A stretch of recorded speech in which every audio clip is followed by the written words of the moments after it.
In psychological terms, trauma is an event that overloads a person's adaptive capacity, posing a direct threat to their existence. When we observe the aftermath of mass events, like a hurricane tearing through a coastal community or an earthquake collapsing city infrastructure, the physical destruction is immediately measurable, but the psychological destruction left in the wake of such events remains largely unseen. This diagram illustrates what psychologists call internal working models.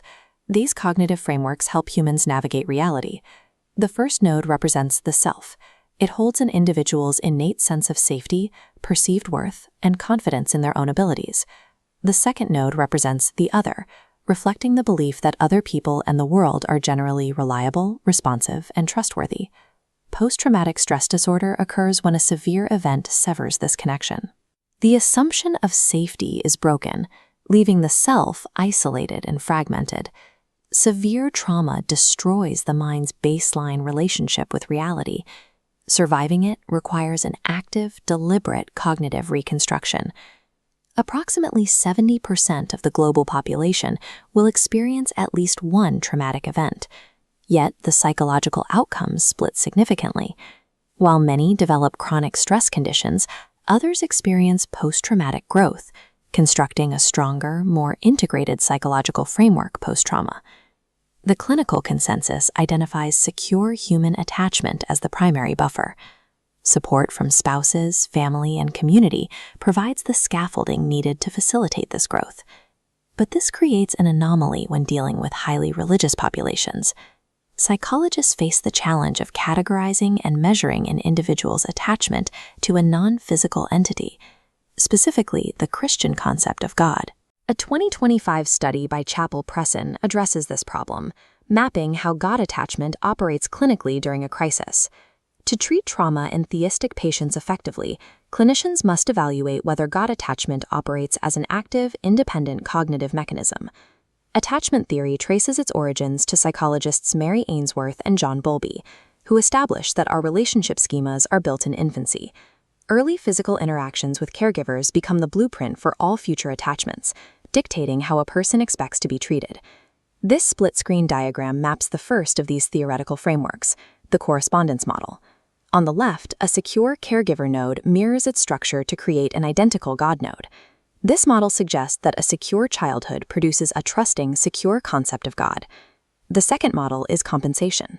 On the right side, a fractured caregiver node is bypassed by an oversized God node, expanding to fill the empty cognitive space. In this view, individuals with deficient human relationships lean on a higher power to substitute for unmet psychological needs. Both of these models are challenged by the catastrophic variable of severe, life-altering trauma.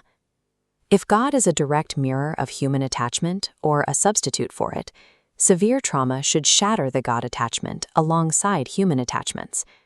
But data shows post-traumatic growth frequently occurs through the God attachment, even when human attachments fail. Because existing models cannot account for this, a third framework is required. Presson's study addresses this gap using interpretive phenomenological analysis. This methodology isolates deep subjective experiences to determine how survivors process crisis. The research examined individuals who endured extreme situations, including spousal brain tumors, profound physical abuse, and sudden bereavements.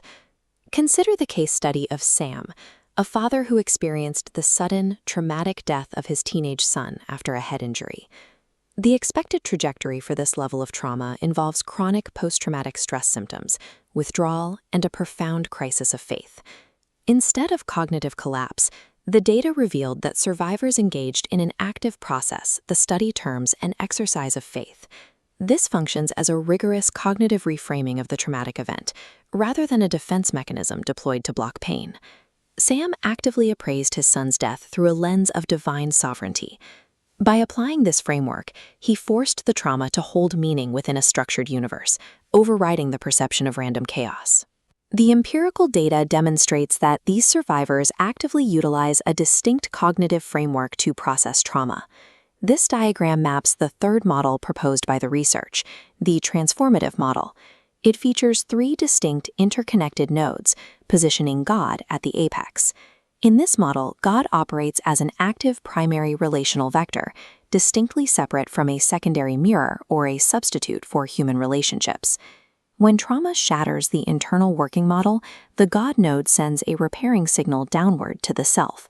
The narrative shifts from victim to survivor with meaning. Simultaneously, the God node signals to reconstruct the other node, leading to heightened empathy and active social seeking. However, this model also maps the negative mental health axis that occurs when the God attachment is insecure. If a patient holds an anxious or avoidant attachment to God, the relationship actively exacerbates post-traumatic symptoms, fueling hyperarousal and cognitive avoidance. A secure God attachment operates as a unique, independent relational engine. It is capable of reconstructing a shattered internal working model to actively generate post-traumatic growth. The core structural difference proven by this research is precise. Secure God attachment transforms the user's perception of reality. This dismantles a common clinical bias that categorizes religious coping strictly as a psychological defense mechanism. For secular trauma therapists, the mandate is clear. Ignoring a theistic patient's God attachment means ignoring their primary mechanism for emotional regulation. For pastoral counselors, a spiritual crisis post-trauma indicates damage to the internal working model. It requires targeted attachment security interventions rather than theological platitudes.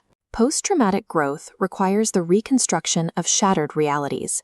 For individuals with secure God attachment, the deity functions as the architect of their reconstructed mind.